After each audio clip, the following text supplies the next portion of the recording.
Gear select பண்ணுங்க. First second third இப்போ இது கியர் செலக்ஷன் கரெக்டா. சில நேரம் கியர் செலக்ஷன் விட மாட்டேங்குது கரெக்டா. அதுக்கான காரணம் என்னன்னு கேட்டீங்கன்னா இங்க பாருங்க,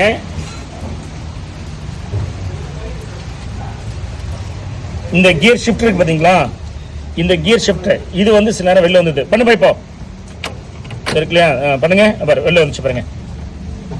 பண்ணுங்க. சில டைம் அதுவே போயிட்டு லாக் ஆயிடும். அதுதான் பாருங்க லாக் ஆயிடுச்சு பாருங்க.